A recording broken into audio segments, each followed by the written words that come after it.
نحمده ونصلي على رسوله الكريم اما بعد فاعوذ بالله من الشیطان الرجیم بسم اللہ الرحمن الرحیم ولا یغتب بعضکم بعضا صدق اللہ العظیم۔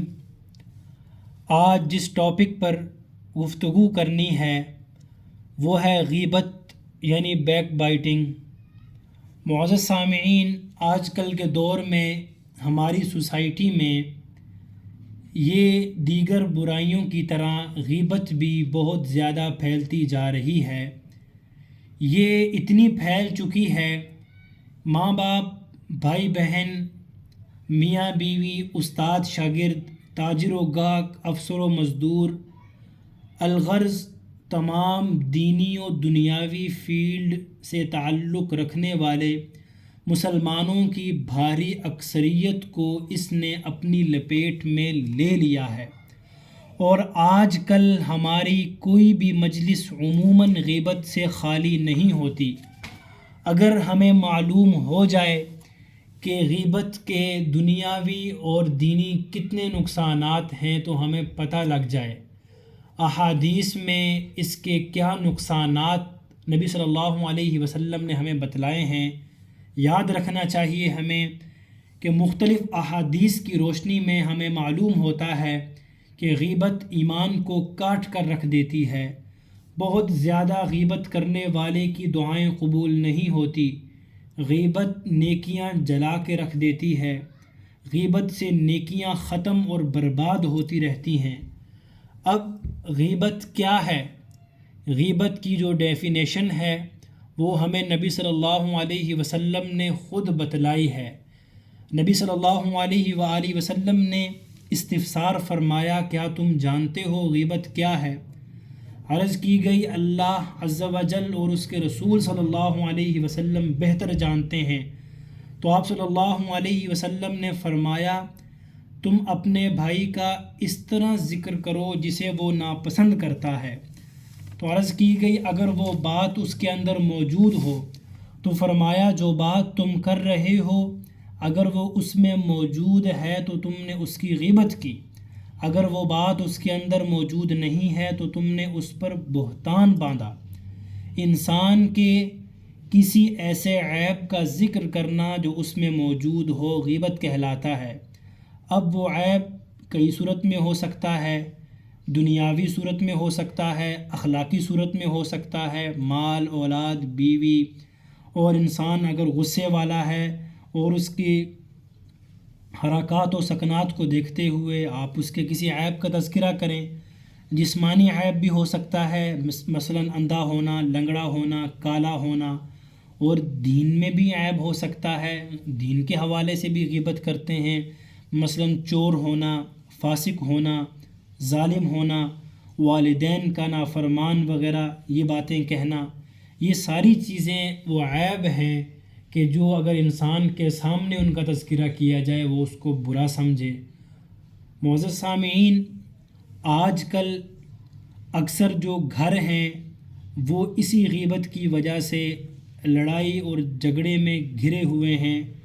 خاندانوں اور برادریوں میں، محلوں میں، بازاروں میں، خاص و عوام، اکثر جو طبقات ہیں وہ غیبت میں بہت زیادہ آگے جا چکے ہیں۔ وہ اس چیز کو بہت زیادہ پروموٹ کر رہے ہیں۔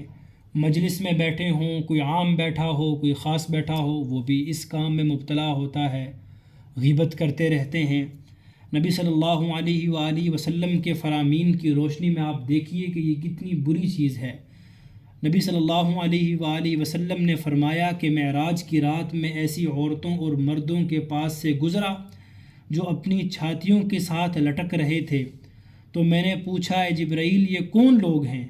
تو عرض کی یہ منہ پر عیب لگانے والے اور پیٹھ پیچھے برائی کرنے والے ہیں، اور ان کے متعلق اللہ رب العزت نے فرمایا ویل لکل ہمزۃ لمزہ۔ اسی طرح نبی صلی اللہ علیہ وسلم نے فرمایا کہ میں معراج کی شب ایسی قوم کے پاس سے گزرا جو اپنے چہروں اور سینوں کو تانبے کے ناخنوں سے نوچ رہے تھے۔ میں نے پوچھا اے جبرائیل یہ کون لوگ ہیں؟ تو عرض کی یہ لوگوں کا گوشت کھاتے تھے، یعنی غیبت کرتے تھے اور ان کی عزت خراب کرتے تھے۔ اسی طرح سیدنا ابو سعید خدری رضی اللہ تعالی عنہ سے روایت ہے کہ سرور کائنات صلی اللہ علیہ وسلم کا فرمان ہے کہ جس رات مجھے آسمانوں کی سیر کرائی گئی، میرا گزر ایسی قوم پر ہوا جن کے پہلوؤں سے گوشت کاٹ کر خود ان کو ہی کھلایا جا رہا تھا۔ انہیں کہا جاتا تھا کھاؤ، تم اپنے بھائیوں کا گوشت کھایا کرتے تھے۔ میں نے پوچھا جبرائیل یہ کون ہیں؟ تو عرض کی آقا صلی اللہ علیہ وسلم یہ لوگوں کی غیبت کیا کرتے تھے۔ 4 طرح کے جہنمی جو کہ حمیم اور جحیم کے درمیان بھاگتے پھرتے ہلاکت مانگتے ہوں گے، ان میں سے ایک شخص وہ ہوگا جو اپنا گوشت کھاتا ہوگا، تو جہنمی کہیں گے، جہنمی بھی اس سے تنگ ہوں گے کہ اس بدبخت کو کیا ہو گیا، یہ ہماری تکلیف میں اضافہ کر رہا ہے۔ کہا جائے گا یہ بدبخت لوگوں کی چغلی کرتا تھا اور لوگوں کی غیبت کیا کرتا تھا۔ سامعین مکرم، ان چیزوں سے، ان احادیث مبارکہ سے ہمیں معلوم ہوتا ہے کہ ہمیں اس چیز سے بچنا چاہیے، خود کو بچانا چاہیے، اپنی محافل سے، اپنی مجلسوں سے اس غیبت کو نکالنا چاہیے۔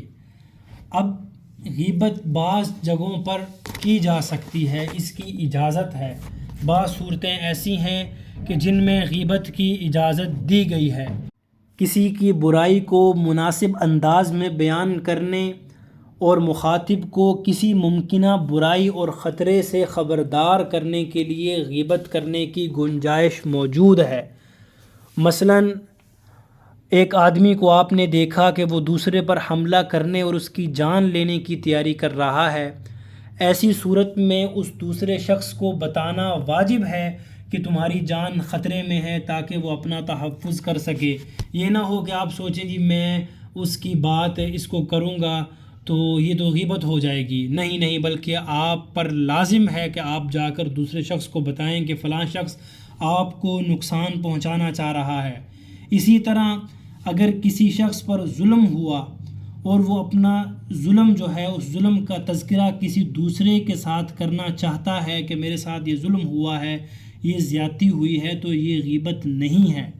مثال کے طور پر اگر کسی چور کا تذکرہ ایسے شخص کے سامنے کیا جا رہا ہے کہ جو اس ظلم کا تدارک نہیں کر سکتا، مثال کے طور پر چوری کا واقعہ ہوا، اس کے بعد کچھ لوگ آپ کے پاس آئے تو آپ نے ان کے سامنے تذکرہ کر دیا کہ آج رات فلاں شخص نے چوری کر لی یا فلاں شخص نے ہمیں یہ نقصان پہنچا دیا، تو یہ کوئی گناہ نہیں ہے، یہ غیبت میں داخل نہیں ہے، اس چیز کی اجازت ہے۔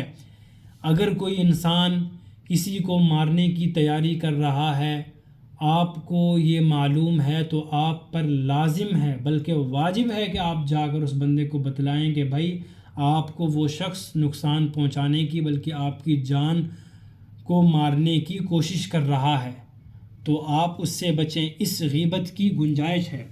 اسی طرح اگر کسی انسان سے غیبت ہو گئی ہے تو اسے چاہیے کہ وہ اللہ رب العزت سے خوب دعائیں اور استغفار کرے اور آئندہ عہد کرے کہ میں اس چیز سے، اس برائی سے بچوں گا۔ اور غیبت سے بچنے کا آسان راستہ یہ ہے کہ آپ خاموش رہیں۔ من صمت نجا، جو خاموش رہا اس نے نجات پائی۔